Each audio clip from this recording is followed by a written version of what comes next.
Welcome into the A-List podcast. My name is Kwani Lunis. I'm joined by Sherrod Blakely and Gary Washburn on a special A-List podcast edition. Why is it so special, Kwani? Because people are going to be listening on my birthday. Also Valentine's Day when we're recording, so I will be wearing this. Well, Kwani, since it's your birthday, you probably got plans for the evening, I would imagine. No, just hanging in. She lying to the people.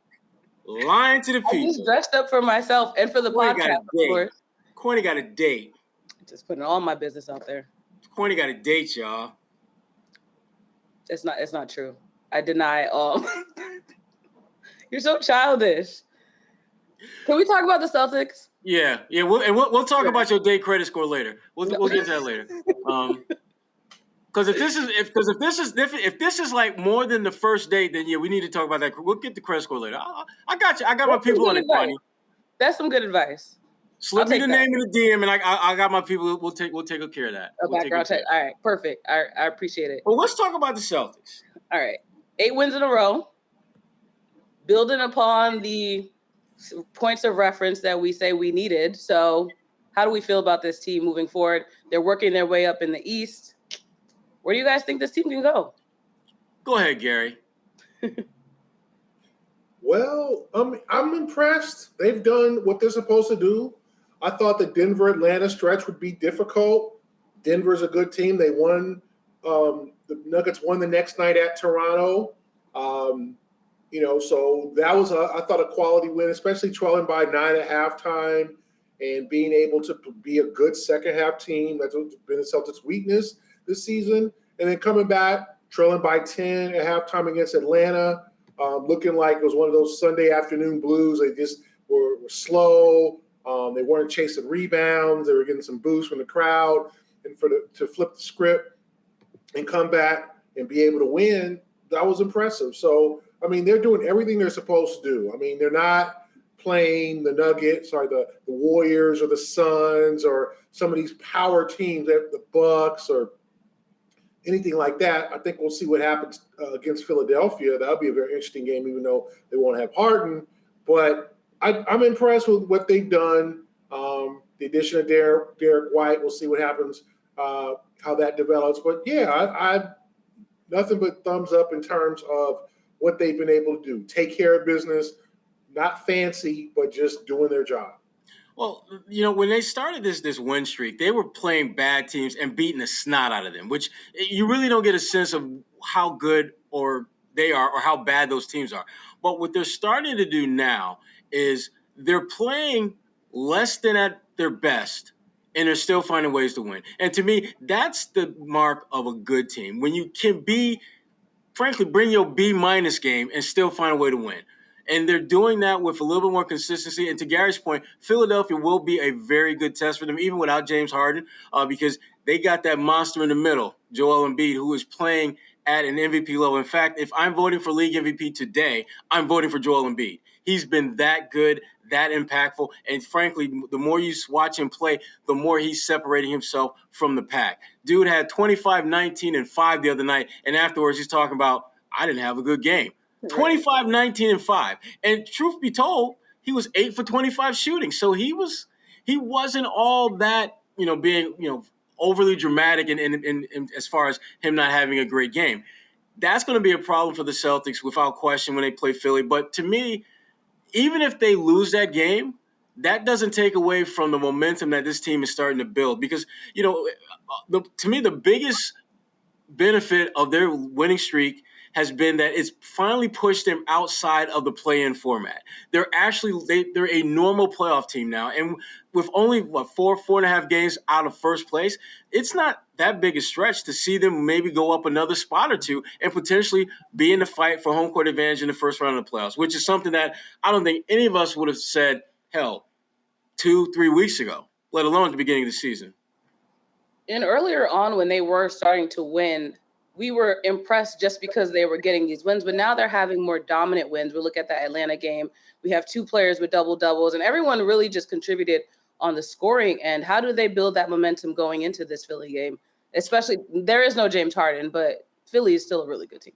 Well, as I was saying earlier, there's no James Harden, but there is Joel Embiid, and Right. if you've got to pick your poison, you're picking the bigger killer. If you're talking about Joel Embiid, now for the Celtics, he's everything. I mean, everything begins and ends with Joel. If you are able to contain him, and by contain him, I simply mean keeping his scoring around 30, keeping his rebounds under 20, and maybe holding him to maybe 2 or 3 assists and forcing maybe 4 or 5 turnovers, that's the recipe for success against him because he's that good, he's that locked in, and let's be honest, he took those adoption papers that Al Horford had on him and ripped them up. That ain't my daddy no more. Al does not own me no more. He is a grown ass man right now, playing, just absolutely destroying anyone and everyone in his path. And we'll talk a little bit more about this later. But for Rob Williams, the third, this is the game. This is the game that could very well define your season. And if you're the Celtics, and if you're Rob, you're optimistic that you're going to show up. Are you going to win that matchup? I don't think so, but you're going to show up. Yeah, I mean, I think the key is just making a statement. I mean, you can have Embiid get his, but you can still win the game. But this is not Philly, as we've seen this season. No Seth Curry. He's headed to Brooklyn, so they've lost a real critical perimeter shooter. So I'm not sure what lineups they're going to go with in terms of how they approach the Celtics. So it's really hard to judge from the last couple of games because no Curry, and then obviously Ben Simmons wasn't going to play anyway, and then no Andre Drummond. So no big burly backup center to kind of take the place of Embiid when he's on the bench. So it'll be interesting to see how Philly looks and what kind of players they throw at. Like who's their number 2 guy now? Is it Tobias Harris, or Tyrese Maxey?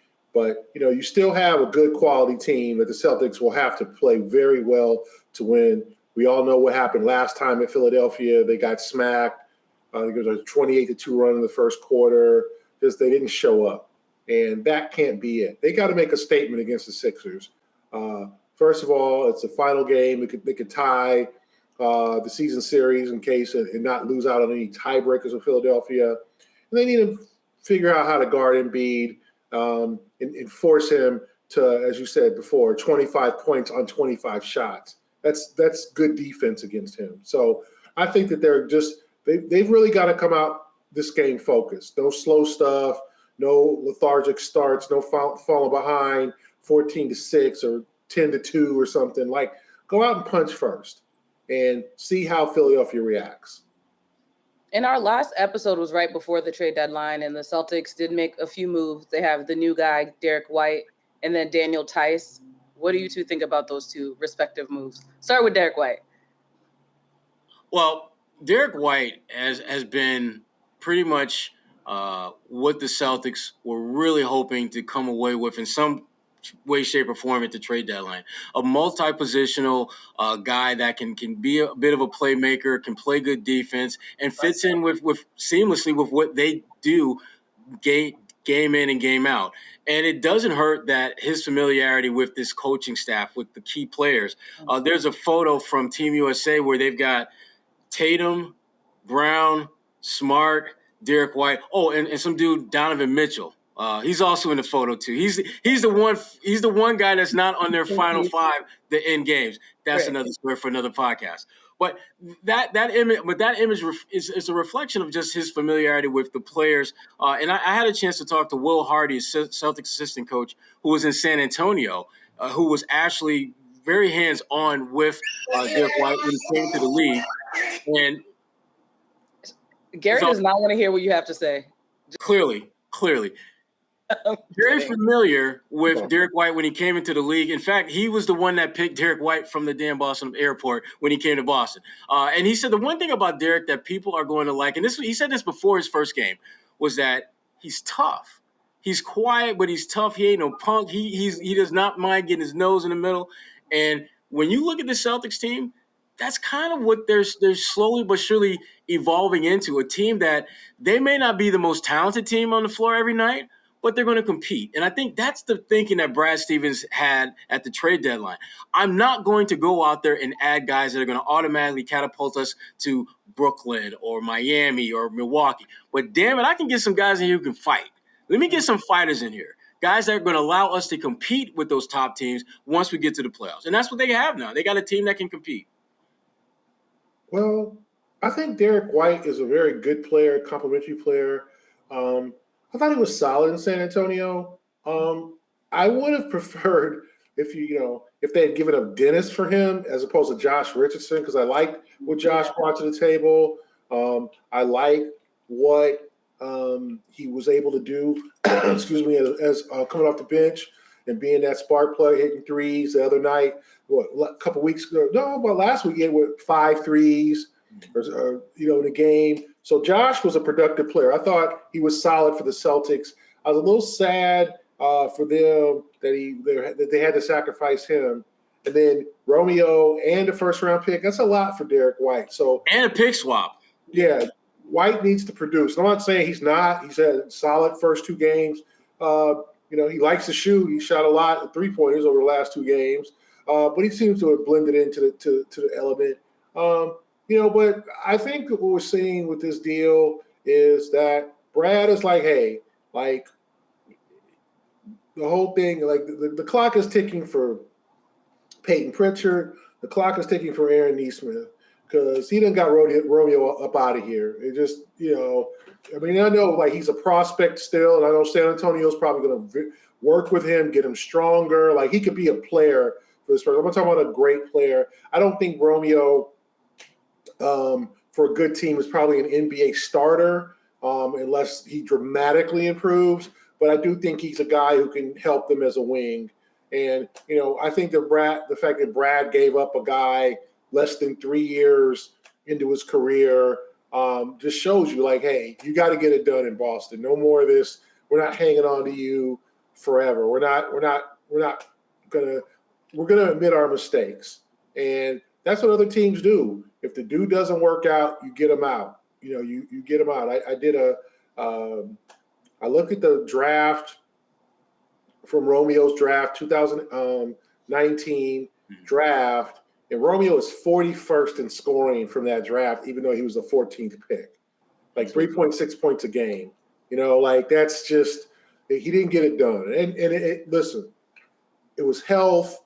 I don't think he was physically ready to play in the NBA, and I think unfortunately in this current NCAA NBA climate, every one and done dude, every dude who averages 10 points a game as a freshman thinks he's ready for the league. Yeah. And Romeo was one of those guys who thought he was ready to make the jump. He wasn't. He would have served himself better physically by probably spending another year or 2 in college because he just wasn't ready to handle it.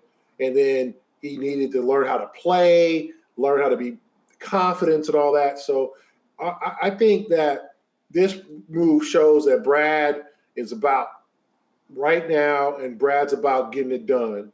And the fact is that Derrick White just signed a 4-year extension in December 20, so he has 3 more years left in his deal. So you got him there for a while. I think that's why San Antonio asked for so much, because he's a guy that under a contract, like $4.70, so he's making that $17 million, which these days is a tradable contract, right?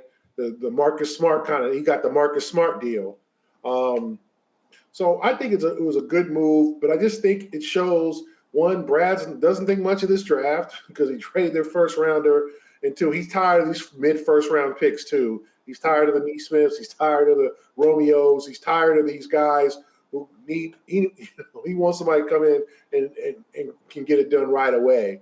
So I think it was a good trade, but I wish they wouldn't have to give up Richardson. If they had White and Richardson off the bench, oh boy, I think that would have been a great team. Yeah, I mean, if you have those 2 guys, you're probably talking about a team that's going to crack the top 3 or 4 in the East, I think, if you got both of those guys. But I think he didn't really have a choice, I think, with Josh, because when you look at the different pieces that the Celtics were trying to dangle out there and with the assets they were trying to get in return, I just couldn't – for them to get a guy like Derrick White and get a guy like a big that can stretch the floor and can understand their system like Theis, there's no way you would have to give up both of those guys to do that. There's just no way. And having Daniel Theis back, which, as Gary knows, I'm a big DT fan. That's my guy. Shout out to Milo's dad, Daniel Theis. That's my dude. He's going to be a good. This is the thing you got to remember about Daniel. I knew he was your guy. Like I did. You did. Gary used to give me. Gary used to give. I was today years old when you found that out. Back in the day when we used to have access inside the locker room and we talked to guys, Gary used to give me grief because I would be talking with my guy Daniel all the time. Okay. Like when Daniel's wife had their son Milo, and I'm talking to him about that. Gary was giving me major ish about that, which is just Gary being hated. Because it was something you reported or something that was a little like it was like. Did you do a story on it? I did like a note, maybe a tweet. Big story about her. So. Yeah, I wrote like 500 words on it. That's what I did. Exactly. No, but the thing we have to remember with Daniel though is that he's not replacing Schroeder. He's actually replacing Ennis. And when you look at what Ennis was giving you and you look at what Daniel Theis can give you, major upgrade. Now, speaking of Dennis, with Pritchard now kind of filling that slot, major downgrade. And to Gary's point, that's something that when the Celtics are looking at these open spots that they still have, I got to believe they're looking for someone who can frankly make shots. Because Pritchard running the offense has been problematic. His shot making just as problematic. He's basically been a shorter version of Nesmith without the hustle. And that's not good. He's got 8 open shots. He had a couple of open shots. He had one against Atlanta, but he's going to get open shots, and he's got to knock them down. Like he can't keep missing open looks. If Peyton Pritchard is not going to score, there's no reason to have him on the floor. He is not going to stop anybody defensively. He's going to try hard, but the same with Nesmith. If Nesmith ain't hitting shots, I mean, he's a hustle guy, But to me, this is Pritchard's time. I mean, if he's going to assume this, but if not, there's guys about to be bought out, DJ Augustine, guys like that who will come in and know how to run an offense, or total professionals. If I'm the Celtics, I go after 2 guys. And we'll talk about those later in the show. I'm going to tease it, just like Sherrod. My man. See, that's funny. That's called education. That's that Syracuse education ripping off of We Gary didn't even Washington. ask about Syracuse. Why? How'd they come in? Why? There's 2 guys I would go after if I'm the Celtics that are available. DJ Augustine and DeAndre Bembry. Okay. Those are the 2 guys I would go after. Bembry's a hustle guy now. He might have to have a conversation with Marcus Smart, who was about to choke him in Atlanta a couple years ago. I remember that, Gary. That's what I was looking at you kind of started like, what you doing, Gary? You trying to call some drama? Trying to create some. Bembry can run the floor, score at the rim, play defense. He's that type of guy. I think he's perfect. And the Nets had to waive him to create roster spots for Curry, Simmons, and Andre Drummond. So, because when you trade 3 for 1, you're going to have to release somebody, one for 3. So those are the 2 guys, in my opinion. Now, there could be someone bought out that we don't know about yet. But those are the 2 guys I would go after. Augustine's a total professional. He hasn't played on a winner in a long time. I mean, he would, I think, love the situation to play on a winning team. And then Bembry's a guy who can run the floor and kind of be that Nesmith, but with a little bit more efficiency. Right. And the thing about Augustine is that even though he's somewhat diminutive in terms of his size, he's tough, man. He ain't no punk. Again, another dog in the yard. That's what you want. Kid. So, those are the 2 guys with those roster spots I would go after. I'm sure Brad's doing his due diligence or whatever, because remember, they haven't signed anybody besides Sam Hauser. They signed Cornette or whatever. But I just think they have those spots open, and there was Denzel Valentine out there. They didn't sign him, who was available, who's playing in Maine. But so I think Brad's doing his due diligence, but those are the 2 guys I would bring in. Yeah. I want to quickly touch on something because you brought up Romeo being one and done. And I think that when you look at the NIL that's now instilled into the NCAA, Did you saw? That Speaking obviously of that, Kwani, you see Deion's son commercial during the Super Bowl? Mm-hmm. Like, I don't know if anyone. I've never. That was the first time I ever seen a college kid in a commercial Super ever. Bowl ad at that. Yes, like this is what people were talking about. And I know Deion's mama was in the commercial and Deion was in the commercial, but his son was in the commercial with his name on there. So go ahead. I'm sorry to cut you off. No, but you're making the perfect point, and I wanted to bring it up because a player like Romeo, who still needed to develop a little bit more at the collegiate level, how do you think moving forward NIL will affect players staying a little bit longer in college, developing, and then obviously being more prepared when they come into the league? Oh, it's another option that they have now. Before it was like the only way that I can get mama out the hood is I got to turn pro. But now I get to kick it on campus. I get to average my 12, 13 points a game, and company X, Y, and Z gonna pay me how much? Right. And I got to do that. And I'm projected to be maybe a mid to late first round pick. I ain't going a damn place. Right. I'm good. Yeah. Golden State, Boston, Cleveland, y'all ain't going nowhere, and neither am I. We good. Yeah, I do. I don't know how much it's going to deter kids from really coming out. Now, I'm not saying maybe one or two, but I just think now the philosophy is if I'm a first round pick, I'm coming out. And I'm gonna take my chances. Mm-hmm. And I just think, and unfortunately for a guy like Romeo, like he came into the league hurt. You know, he had that wrist injury, and then he really had another severe wrist injury in the bubble, and then he had COVID, and then ankle, and all that. Like he just wasn't physically ready. But who's going to tell him he isn't? You know, he did what he thought he could do at Indiana. He got the hell up out of there and thought he was ready for the league. I don't know how much the NIL is really going to discourage or encourage guys to stay in school when they feel like they're a first-round pick. Romeo looked at the draft board and said, oh, I'm mid-first round, I'm a lottery. You know, and people, I don't agree with this, but people say, well, if you're a lottery pick, you got to come out. I don't think so. There's a sure as hell money difference between 14 and 3. Mm-hmm. You know, I was talking to a scout about a guy named Jalen Noel from Minnesota, who is now balling out, right? He had 28 against the Celtics, second-round pick.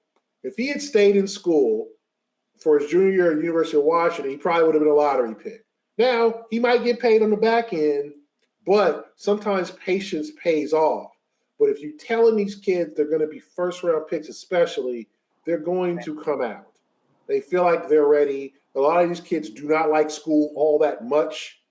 You know, to me, I loved college, but it's a different time now. These kids have so many options. You look at a guy like Anthony Simons from the Blazers, the IMG Academy, somebody who's going to straight to the G League. Overtime league. Like, to me, I just hate that they're missing out on being young and you know, but if somebody paying you $500,000, you're going to go straight to, you know what I'm saying? Like, I don't agree with it. I understand it.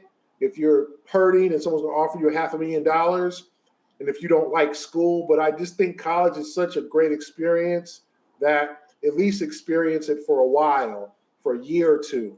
And then you come out, the NBA ain't going nowhere. True. Okay. And there's not too many kids. Oh, they should have come out early. They messed up by staying in school. Those cases are few and far between. Mm-hmm. There's too many cases of kids who came out too early. Not everyone can be LeBron James. And for those who don't know what NIL, it's the name, image, and likeness policy now with the collegiate athletes, and they can actually make money off of their face being the biggest brand for most of these schools. But let's move on to pick and roll because Sherrod, I know you love your games. And Gary, you kind of alluded to this earlier, but the one player that you're going to miss that now that they're gone from the Celtics, who are they and why are you rolling with them? Go ahead, Sherrod. Yeah. The one player that I'm going to miss, and you might be surprised about this one, Enes Kanter. Oh my gosh! What? Well, here's why. Here's why. You said the name wrong, by the way. Wrong person. Excuse me. Enes Freedom. Enes Kanter Freedom. I do miss Enes Kanter because Enes Kanter could ball. And his Freedom's a different guy. Kanter could ball. Freedom. Right. He's getting messy on the I'm just pod saying. today. But Right. here's the thing. I look at this as really two schools of thought. There's the missing the player and missing the person. Mhm. And the person I'm going to miss. In his freedom, I'm going to miss.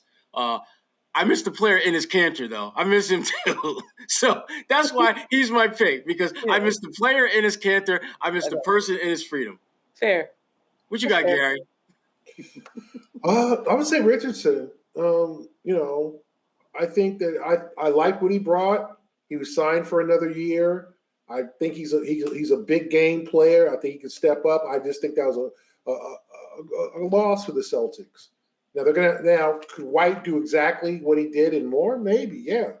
But I just think giving him up in the deal, I think that's going to hurt the Celtics in a sense. The rest of the guys, nice kids. Bruno Fernando, really never got to know him.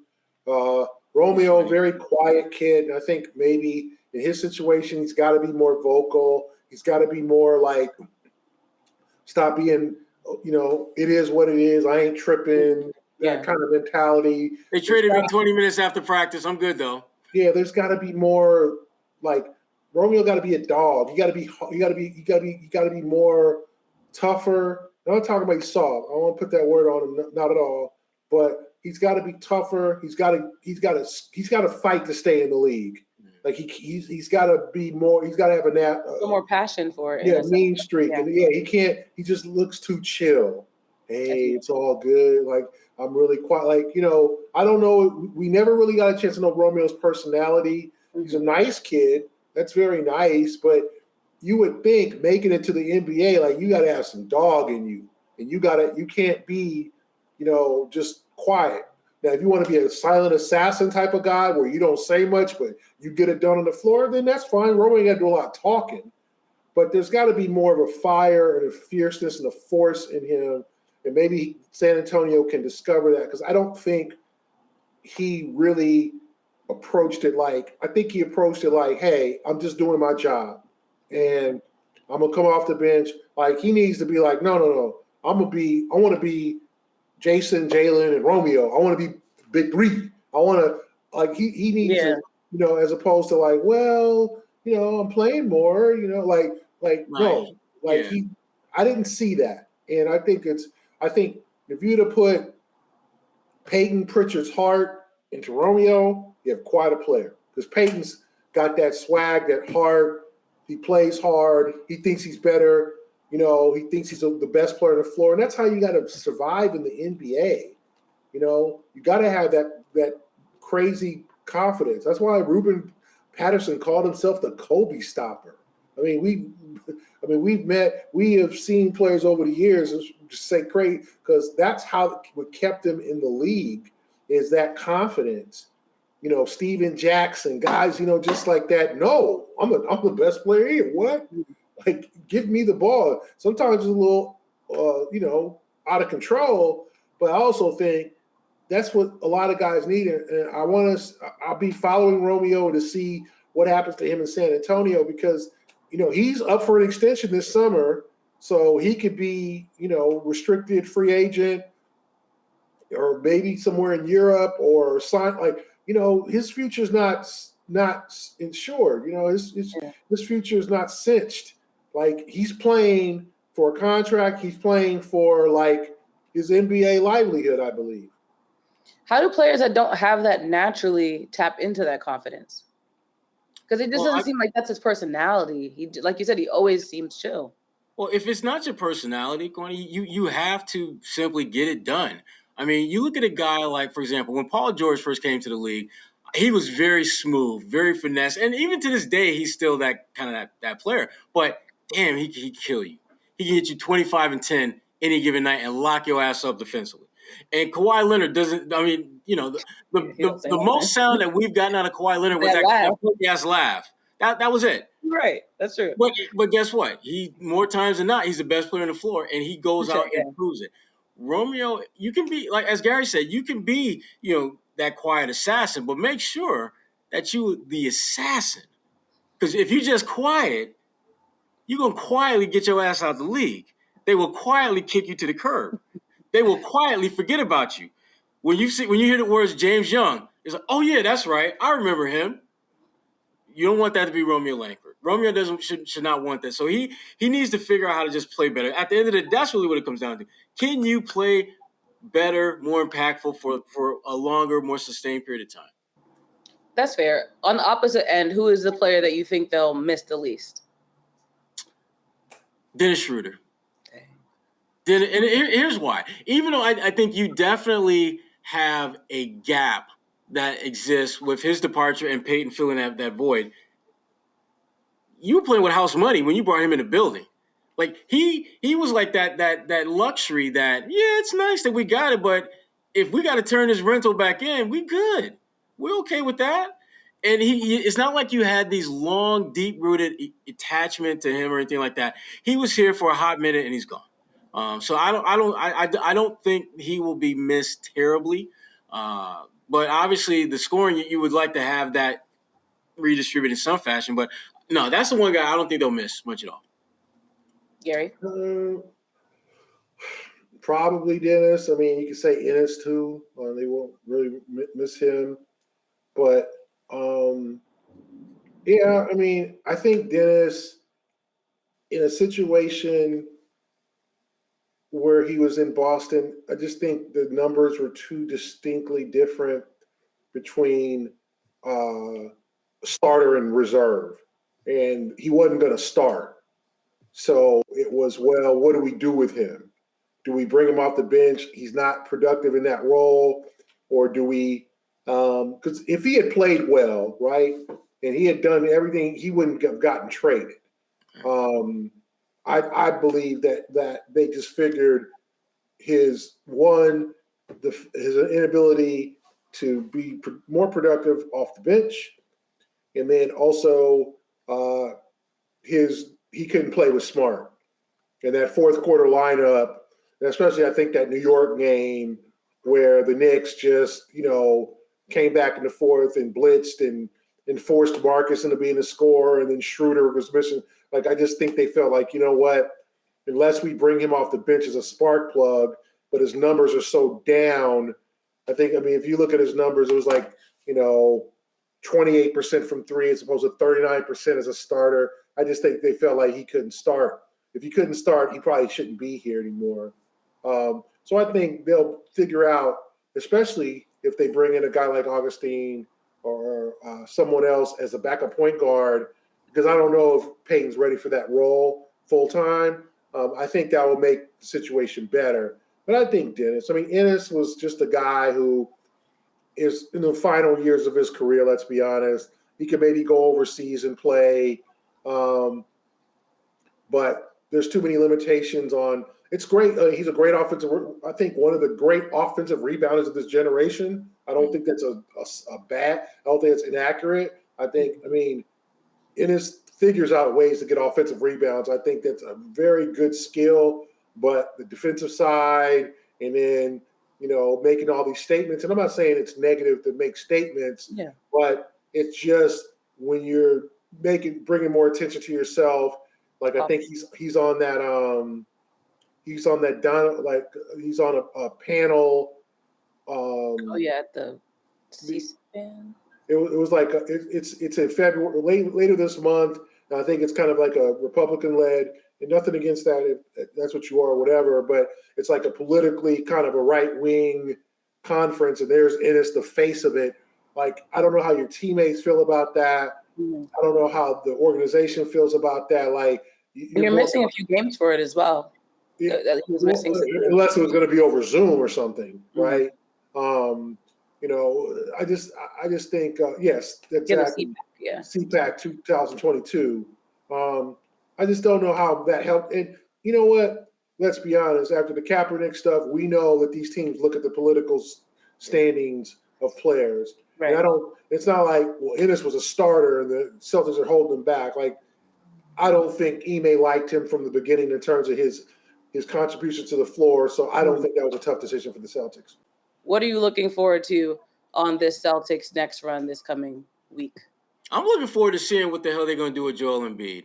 I'm looking forward to seeing what Time Lord can do now that he's got, big bad center 2.0 he got to deal with. I thought he did see some really good things against Jokic, but that didn't stop Jokic from getting his numbers. But Rob did enough good things to help the Celtics get the win. Hoping he can replicate that against Joel, who obviously, at least in my mind, he is he's the league MVP at this point. Hey, what about you? Looking forward to that Detroit game? Yeah, Detroit game. I mean, let's see. I'd like to see Kate Cunningham, play. He didn't play the last game. I want to see the Celtics, one, have a good showing in Philadelphia. Let's see what happens there. Two, after the break, they get a nice little rest. Brooklyn, Detroit, and Indiana, a real chance to build some victories. I mean, 2 games against Detroit over the next 5. Indiana, Brooklyn, we'll see what the Nets have to offer and what they'll look like after the All-Star break, whether Simmons will be ready. I doubt it, but I'm sure they'll be ready, and I don't know if Durant will be back either. So it's going to be no Kyrie, and they've lost, 11 in a row now? So they could be very desperate. So, again, ahead of them, games the Celtics should win. Right. They're scheduled to finish the season. I mean, they've played a lot of games. I think they have one more against Miami. I think they have one more against Milwaukee. They don't have. I think they have one game left at Chicago. I don't think they have they're not playing major contenders 4 or 5 times. They've still got. They've got Memphis twice. There's going to be that Ja dude. They have something to say. They got that road trip: Golden State, Denver, Sacramento. So they got one more against the Nuggets. They got one more against the Warriors on the road. So their schedule is not extremely difficult. They got a lot of their tough games out of the way. They're done. I'm not mistaken. I think. Thank you. 6th easiest schedule the rest of the season in terms of wins and losses. I mean, they have a chance to make a run because they got all these games over with early. Remember, folks, they went to Cleveland twice in 3 days. So the Cavaliers are no more going back to Cleveland. And, it's so I think they have one more at Toronto. That'll be a tough game. They've already played Toronto 3 times. They're done with the Knicks. They're going to be, I think they've got 2 more with Brooklyn. So they got a chance to rack some wins up. So I'd like to see what happens with this schedule. We've been talking about the successes of this team. Claim pie, who are you giving the biggest credit for their successes so far to? This was a tough one because there's a lot of guys that have had a hand or two in this team's turnaround. But you know what? I'm going to go with Udoka. I'm going to go with Ime. And the reason I'm going to go with him because it's you can only do so much with what you're dealt with and what you're handed. And what can you do when you have your full allotment of players available? To me, that's where you can kind of figure out what this guy is made of. And Ime, whether it was 100% his call or whether it was in consultation with Brad, he decided that, you know what? I got 8 guys that I can win with. Why the hell am I playing 9 and 10? They ain't going to help me. Hell, they're going to hurt me more than help me. I ain't going to play him. And that 8th guy, he plays 15 minutes, maybe. He's figured out the recipe for success with this group. The combinations are working. The rotations are working. The shortening of the rotation has worked wonders. And as much as players have to go out there and execute, you as a coach have to put them in position to execute. And I think Ime has done a much better job the last couple of weeks as they've made this run towards, keep moving up the standings and getting out of that play-in setup. Yeah. I'd give it to Udoka. You stressed him out with that one. No, Gary's like, damn. No, I give it to Udoka. I mean, I think that they've won despite Jason Tatum not having a great offensive season. He had struggled with the 3-point shot. He had a real uptick a week ago when he had that 51-point game against Washington. He came back the next game and hit 7 threes, but he's struggling from 3. Jalen has been up and down also. He has not exactly been great lately either. And both those guys, with Jason having a tough offensive season, although he still made the All-Star team, and Jalen being out with the hamstring and playing great ball at times, and then a little bit shaky here and there. The fact that they're in this position, I think Udoka stayed the course because he received a lot of criticism early. The message, didn't seem to be getting through or was slow to get through. But now I think that they feel like we're a defensive first team, and we're going to win. We're not going to blow teams out or outscore them. We want to stop them and get stops down the stretch, win the fourth quarter with our 2 all-stars. I think that's a good philosophy. And that's pretty much and I think you've got to credit Ime with the development of Marcus Smart. Remember, Marcus has been erratic over the years, make good plays, not make so good plays, chucking threes. He still makes some chucking threes sometimes. Yeah. He still keep shooting, Marcus. Keep shooting. I don't care what they say. Keep shooting. Why you sound like his daddy? Keep shooting, son. My boy a good shooter. My boy good. That boy good. Anyway. Put him in. Yeah, Isaiah's heard that. Keep shooting, boy. Keep shooting. Yeah. But I just think the fact that he's calmed that down and become more efficient running the offense and the legit point guard. Remember when people in this offseason were like, are they going to trade Marcus? They end up re-signing him. Yeah. What the hell are they going to do with this dude now? And Ime's like, he's my point guard. Everybody's like, what? What? They're a damn point guard. Because when Kemba left, everybody was like, who's going to play point guard? And it was Marcus, and Ime declared that the day he got the job. You got to credit him with that because I didn't see Marcus being this good as a point guard. Now I'm not saying he doesn't has not made some mistakes, miscues, but he's been very good, very efficient, and playing to his strengths instead of his weaknesses. So I got to give Ime credit for that. Keep shooting, Marcus. I don't care what they say, boy. Keep shooting. Keep shooting the damn ball. All right. Our final game of the evening, buy, sell, or rent. Did Brad Stevens have a successful trade overall? Buying it. I didn't think that there was a lot that Brad could do at the trade deadline that would make a significant impact on this team in the short and long term. But the deals that he made checked off a lot of boxes for this team. Didn't check them all off. And here's the thing that I keep coming back to. He didn't check off all the boxes, and yet he still has room to really benefit from the trade deadline. If there's certain players who didn't get traded who are bought out, they could conceivably become Celtics, which in a roundabout way is part of his trade deadline, success. But even if he doesn't add another player, the fact that you got a multi-positional utility guy who you can punch in as a starter or coming off the bench and probably get about the same impact, same effectiveness with Derrick White is a bonus. The fact that, you were very thin, I thought, in the bigs department, and you added one, and you lost a guy that you were going to lose at the end of the season anyway. So you basically fast-tracked getting a guy in place of another guy that we were going to lose in a couple months anyway. So getting Theis, getting Derrick White, also the salary cap, got a little bit more wiggle room, if you will, with some of the things they can do going forward. And that's the short-term impact. The long-term is that Derrick White's a guy that you can have around for at least a couple more years, and that gives you a clear rotational type guy. That was the one thing when I talked to Will Hardy about Derrick White. He says, the one thing that everyone loves about Derrick is that he's a rotation guy. There's not a team in the NBA where he wouldn't be in your top 8, top 9 players. And when you can add a guy like that to your team who understands your culture, understands the way you operate, from the head coach to the GM to the assistant coaches on down to the players, that's a win. When you can get a guy like that in the middle of the season, that is an absolute win. So I'm giving Brad his props. He gets his props this go round. Okay. Kudos to Brad and Ime then. All right. What have you two been up to in the last week? Just thinking about Kwani's birthday. See, that's And what I the like.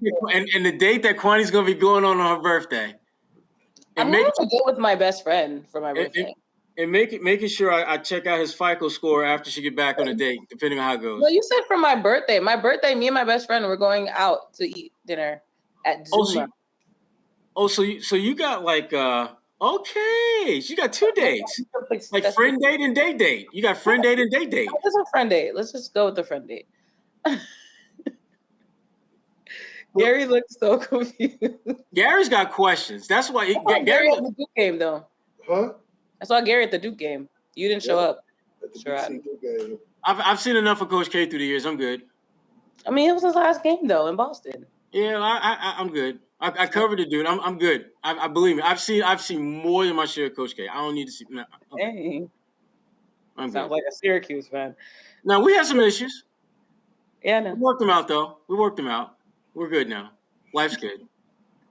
Gary, why do you continue to come back to the podcast every week? I don't know sometimes. I don't really know. Because we're friends. We're like a big old family. Yeah. Anyway, Dysfunctional as hell. I'll be in Cleveland at the All-Star game, and so I'll have all the developments. Only Jason going, nobody else from the Celtics. Jalen did not get in after James Harden backed out with his hamstring. With Jared Allen from the Cavaliers, Which was the snub though. So Deserved to be there. Yeah. No, I think Jared Allen was a good choice. And let's be honest, Jalen has not had the greatest last couple games. Maybe if he had scored 50 against Atlanta, maybe there would have been a push. Yeah. But I think it's fair. And also, I mean, he's playing for the hometown team. Yeah, they didn't have any representation in anyway, so that makes sense. Yeah, that was your snub. That's the snub you mentioned last week, though. Huh? That was the snub you mentioned. Yeah. So it worked out. Darius Garland's the only guy there. And then I think they got Evan Mobley in like one of the competitions. But yeah, you needed 1-2. Cleveland had such a good season. You credit them for that. You bring Jared Allen, into the game. So I'll be there, and that's it. I'll be headed on that road trip to Brooklyn, Detroit, and Indiana after that. So I'll have all the updates and reports on the Celtics on the road as they try to lock down a favorable playoff seed. Yeah, I'll see you at All-Star Weekend, Gary, and I can't go back to Detroit. Can't go back. What? That's terrible. He talked about how much he loved Detroit last time. I do. I still do. I just can't go. So why can't you go back? It's just too hard to go because I gotta leave. That means I gotta leave. It's so hard to say goodbye to yesterday. Wow, Gary sings now. I don't know. Where's the mute button? Where's the mute button? There we go.